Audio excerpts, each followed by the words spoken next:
إن الحمد لله نحمده ونستعينه ونستغفره ونعوذ بالله من شرور أنفسنا ومن سيئات أعمالنا من يهده الله فلا مضل له ومن يضلل فلا هادي له وأشهد أن لا إله إلا الله وحده لا شريك له وأشهد أن محمدا عبده ورسوله.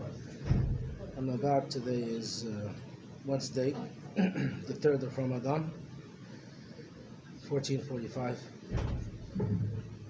So we continue the biography of the Prophet ﷺ. We left it in the section where the author was speaking about Abdul Muttalib, who was the grandfather of the Prophet ﷺ. He received an order in his dream to dig the well of Zamzam. We said that the well of Zamzam had been buried by the tribe of Jurhum before they were evicted from Mecca.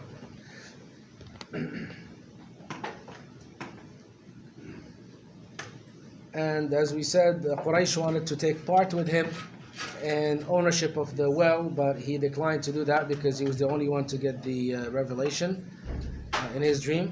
So they said that they'll go to the diviner of the tribe of Bani Sa'd, soothsayer that is. But on their way, Allah subhanahu wa ta'ala showed them his signs, and we explained yesterday that all the camels ran away and they were left to die in the desert. So each one of them dug his own grave and they lied in there waiting for death to come to them. In the middle of the desert, no food, no water. they were done for. But then, as a sign from Allah subhanahu wa ta'ala, only the camel of Abdul Muttalib came back, and they were saved because of him. At that point, they figured out that he was meant to be the sole owner of the well of Zamzam.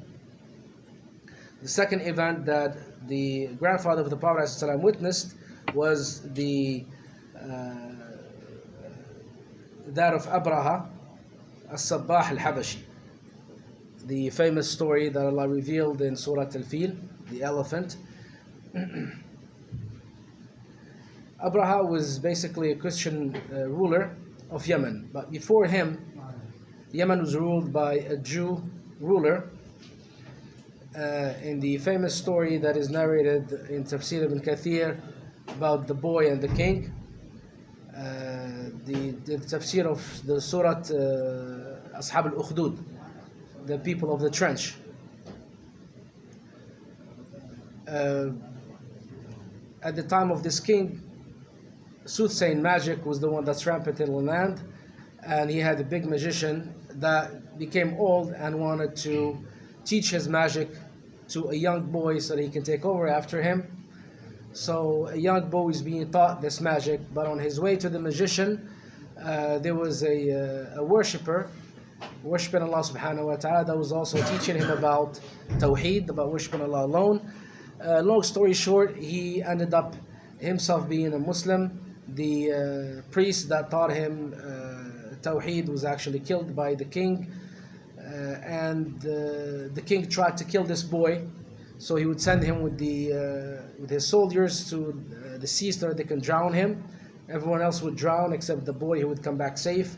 He sent him with his soldiers to the top of the mountain so that they can throw him from there and kill him. But instead, his soldiers were made to perish, and the boy went back to the king, telling him, if you want to kill me, then you have to gather all of the people and say, in the name of the boy, in the name of the Lord of the boy, and then you shoot the arrow, and then at that point you'll be able to kill me.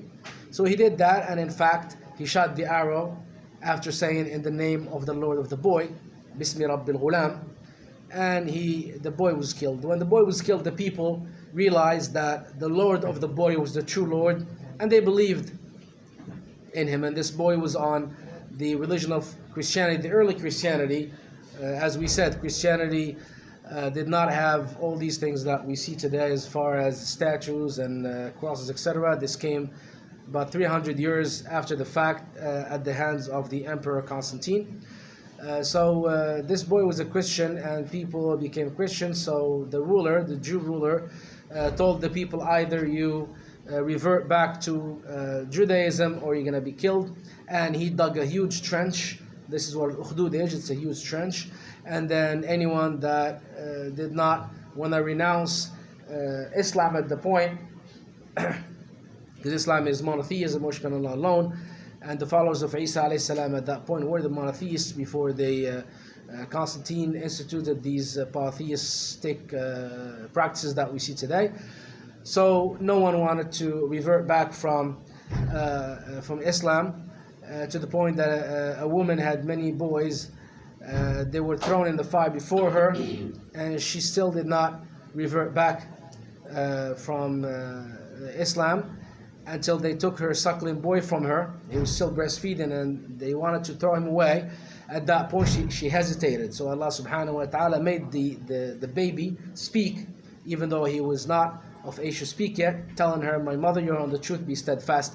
So this baby is one of three babies that spoke in the cradle. The other one is Isa alayhi salam, and the third one is the baby that was born to the Jew fornicator that accused the worshipper that he fornicated with her.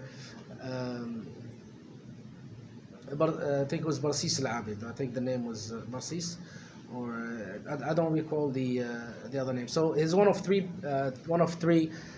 babies that actually spoke in the cradle. Now, a person may ask, why did these people that we hear about did not want to just openly revert back to whatever falsehood they were forced to revert to, and then after that, they can remain on their religion, just like we have in Islam, as Allah subhanahu wa ta'ala says, إِلَّا مَنْ أُكْرِهَ وَقَلْبُهُ مُطْمَئِنٌ بِالْإِسْلَامِ.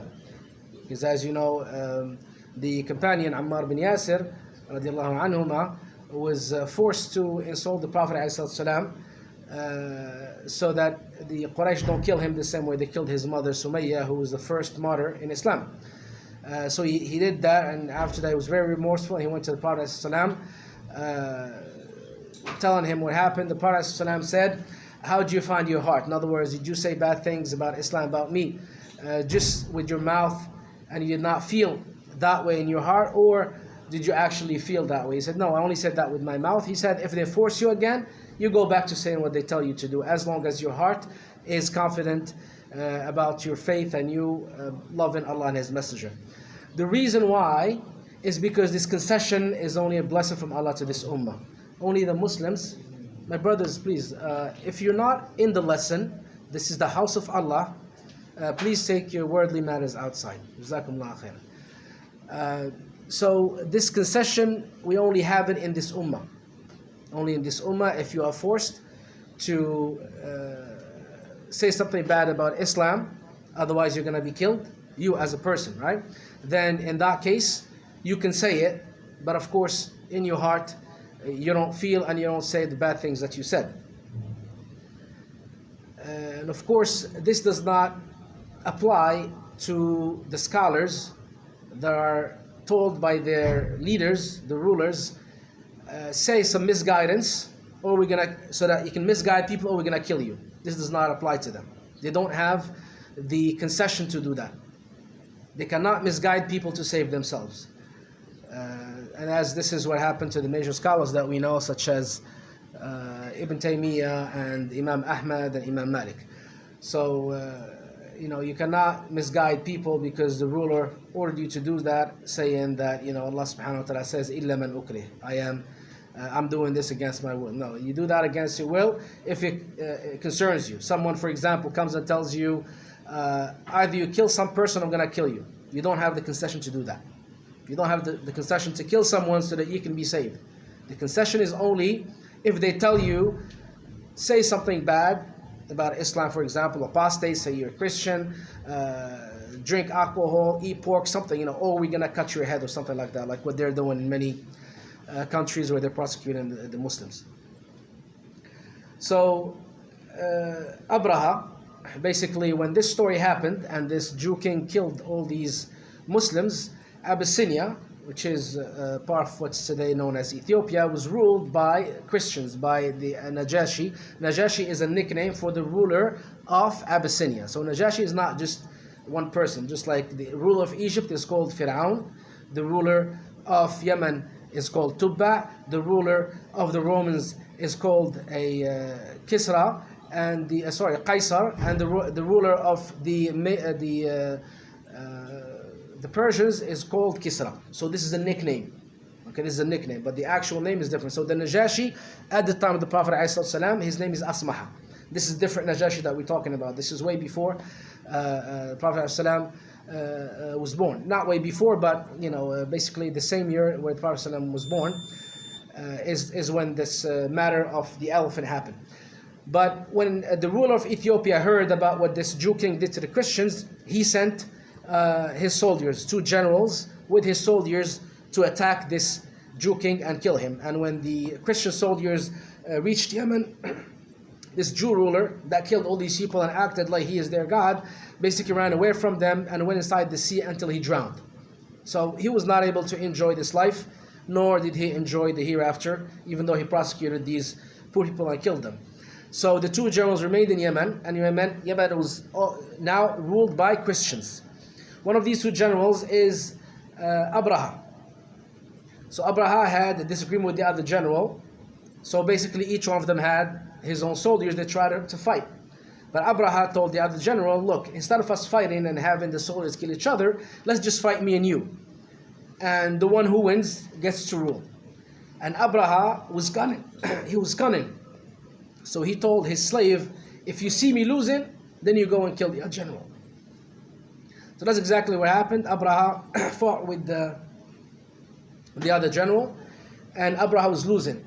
The other general actually hit Abraha in the nose, and he cut a portion of his nose. This is why Abraha is nicknamed Al-Ashram. That means a portion of his nose is not there. Because of this duel, the other general cut a portion of his nose. This is why he's called Abraha al-Ashram. That means a portion of his nose is not there. So when he was about to be killed, the slave of Abraha came and killed the other general. But of course the soldiers, when they saw that, they had to follow Abraha because finally he was a general. But when the ruler of Abyssinia, Najashi, brother, please, stop twice for a phone. When Najashi heard about this,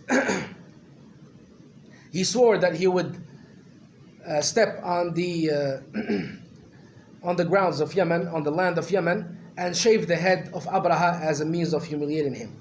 When Abraha heard that, basically, as we said, he was cunning, so what did he do? He took dirt from Yemen, and he shaved his head, and he sent both to Najashi telling him, here, do what you swore, step on this dirt of Yemen, and put my hair on the dirt so that you can basically do what you swore you're about to do without you needing to come here and punish me. So Najashi left him alone. And also, as a means to honor Najashi, Abraha built a huge church. And this was the reason why this whole incident of the elephant is going to happen. So Abraha, he built a large church in Sana'a, in Yemen. Sana'a, Yemen is a country with a lot of history, and mashallah today they are one of 2 people that are coming to the help of our brothers in Palestine. May Allah subhanahu wa ta'ala make them steadfast and enable the Muslims to become as courageous as they are. So he built a large church in Sana'a in order to attract the Arab pilgrims to this church instead of a Kaaba. A man from the tribe of Kinana, basically he was an Arab, he had this mind, like, what? You build a church for the Kaaba? No, the Kaaba is more honest. So what did he do? He entered the church at night, and then he smeared excrement on the walls of the church to dishonor. Of course, he wasn't supposed to do that, but he's thinking like a Bedouin, right? So when Abraha learned of this, he became enraged and led a great army of 60,000 warriors to demolish the Kaaba. So he chose the biggest elephant for himself. It's narrated the name of this elephant is Mahmud. His army included between 9 to 13 elephants. Obviously, elephants were not known to Arabia. They came from India. So to have an elephant in your army is like having those stealth F-35 fighters nowadays. So he continued marching until he reached a place called Al-Magmas. There he mobilized his army and prepared his elephants to enter Mecca. By the way, they were on the way to Mecca. He lost his way, so he sought the help of a person called Abu Righal. So this person, Abu Righal, showed him how to get to the Kaaba. And later on, this Abu Righal the Arabs used to stone his grave every time they passed by his grave, because he was killed too. And then when he was buried, the Arabs, every time they passed from his grave, they stoned it, because this person was a sellout, and he sold out the holy house of Allah, and he sold out the Arabs to this Christian king, the same way many of the rulers today are selling the Kaaba and the land of Islam to the disbelievers. May Allah subhanahu wa ta'ala curse them all and show us His punishment in them. So this Abu Rigal, you will hear it in the hadith. Umar radiallahu anhu mentioned his grave in one of the hadiths. So Abu Rigal, his grave was always stoned. Why? Because he was a traitor, and he showed where the Kaaba was to Abraha so that he can destroy it. So when Abraha reached the Muhassir Valley, the valley between Muzdalifah and Mina, for those brothers that have gone to Hajj, or for those who are going to go to Hajj, and actually the Sunnah in this Muhassir Valley is to walk fast. When you get to this Muhassir Valley, it is a Sunnah to walk fast, because that's where Allah subhanahu wa ta'ala destroyed this army. Because it's always a Sunnah to not enter the place of the people that Allah had destroyed, just like Madain Salih in Saudi Arabia. You know, whatever is left there, we're not allowed to go there for musical festivals or anything like the ignorant do today. As the Prophet ﷺ said, you're not supposed to enter it except if you are crying out of fear and awe from Allah subhanahu wa ta'ala, because He destroyed those people. And you see some ignorant today, they're putting musical festivals in challenge to what the Prophet ﷺ said. But Allah's punishment is near these evildoers the same way Allah destroyed those evildoers before them. So Wadi Muhassir, it is a sunnah to walk fast when you get to it, because that's where Allah subhanahu wa ta'ala destroyed Abraha and his soldiers. But when they reached this valley, the elephant knelt down and he refused to go forward. Whenever they directed him to the north, south, or east, the elephant would move quickly. But then when he was directed towards the west, which is the Kaaba, the elephant would not move. He was ordered by Allah subhanahu wa ta'ala. It's the house of Allah. Meanwhile, Allah subhanahu wa ta'ala sent birds, طيرا أبابيل ترميهم بحجارة كسجيل. طير أبابيل means birds with long necks as long as the camels. And this is also what's going to happen towards the end of time, when Allah is going to send these kind of birds on Yajuj and Majuj to destroy them. Also with specks of stones, these small stones. Because every time someone claims that he is stronger than Allah, Allah subhanahu wa ta'ala destroys them with a minuscule thing to show him how weak he is. Yajuj and Majuj, at the end of time, they're going to kill everybody that's on earth except Isa alayhi salam and the believers with him that are going to be in Mount Sinai in Egypt. And then they're going to say, we killed everyone on earth, let's kill the ones in the heaven. So they will send their arrows to the heaven. Allah subhanahu wa ta'ala will try them by bringing back these arrows with blood, and they said, that's it, we killed everyone in the sky as well. I mean, look how stupid these people they are. They claim they are God, but so they think that they killed everyone in earth and in the sky. So Allah subhanahu wa ta'ala shows them their weakness. He's not going to kill them with the stones. Allah subhanahu wa ta'ala is going to cause worms, small worms, to come from their throats and kill them. And after they all die, because they're going to be so in a huge number, the earth will be stinking. So Isa alayhi salam will ask Allah subhanahu wa ta'ala to purify the land, and that's when these birds with long necks will come, will carry these whatever is left from these corpses and throw them in the sea. So these type of birds were also sent on the people of the elephant. In the case of the people of the elephant, they had 3 stones, one in their beak and 2 in their claws.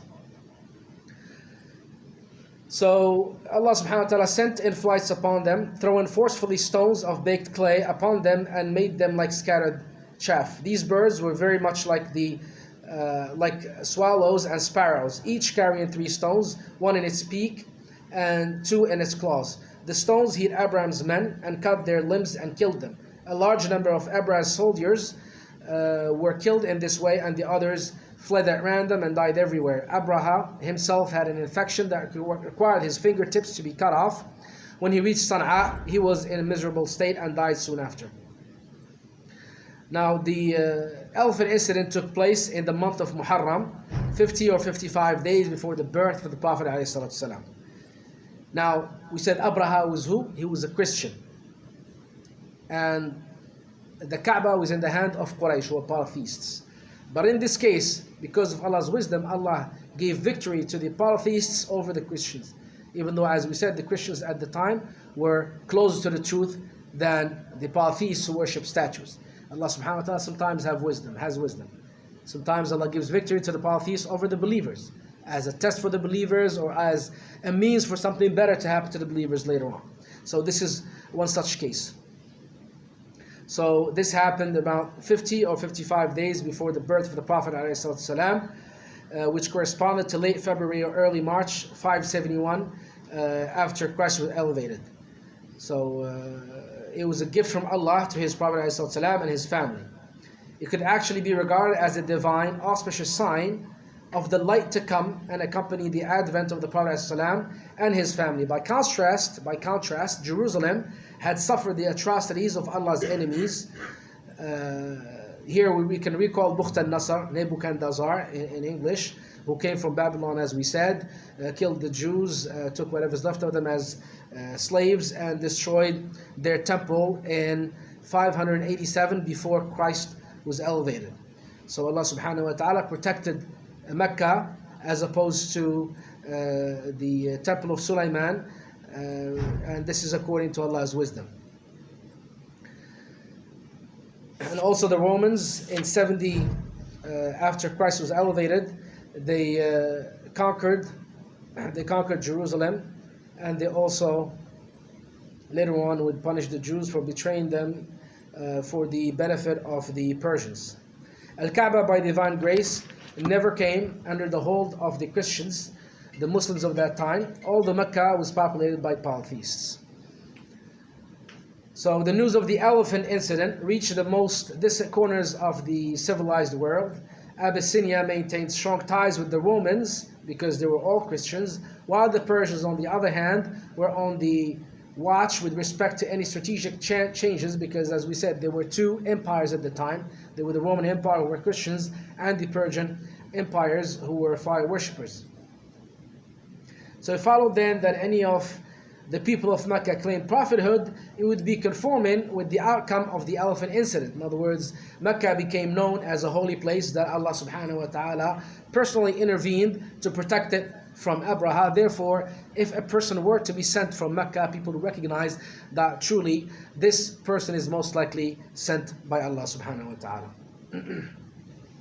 So we will stop here inshallah, and we'll continue tomorrow in this section. Do you have any questions, brothers, about this section or any other question?